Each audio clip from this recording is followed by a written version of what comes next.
मेरा नाम रितेश पांडे है। बिहार के रोहतास जिले के नौहट्टा प्रखंड के बांदू अमरखा गांव का रहने वाला हूं। केवीके विक्रमगंज के साइंटिस्ट लोगों के द्वारा मार्गदर्शन मिला कि हम केवीके गए। केवीके से हमने जाकर के वहां पे सब देखा किस प्रकार से खेती की जा रही है, किस तरीके से मछली की खेती की जा रही है। तो ये सब चीज़ें देख करके मैं आया और आकर के और मैंने कई तालाबों के यहाँ पे निर्माण करके और मैं मत्स्य पालन के व्यवसाय में मैं जुड़ गया।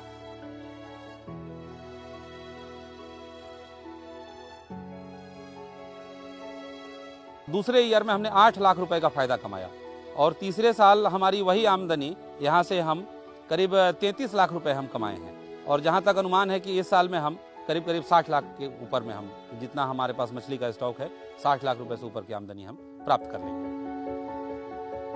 हौसला अगर बुलंद हो और कुछ करने की ललक हो तो बड़ा से बड़ा मुकाम हासिल करना आसान हो जाता है। इसका जीता जागता उदाहरण है रोहतास जिले के नौहट्टा प्रखंड के किसान रितेश पांडे। कभी नक्सलवाद से प्रभावित होकर इनका पूरा परिवार यहां से लखनऊ पलायन कर गया था, लेकिन जीवन में सफलता हासिल करने की चाहत ने इन्हें फिर से ले आया अपने गांव।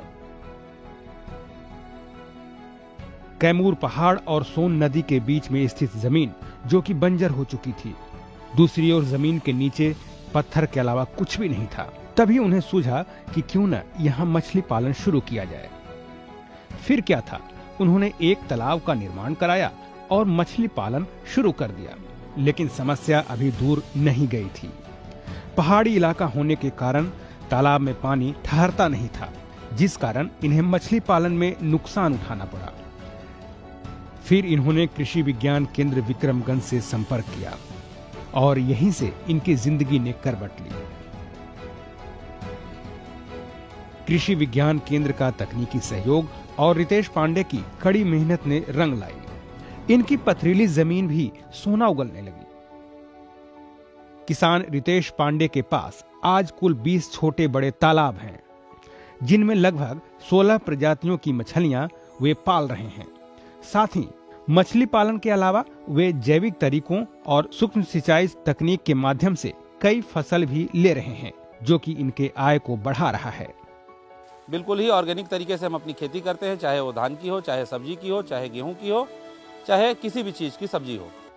खास बात तो यह है कि ये मछली पालन भी जैविक विधि से कर रहे हैं।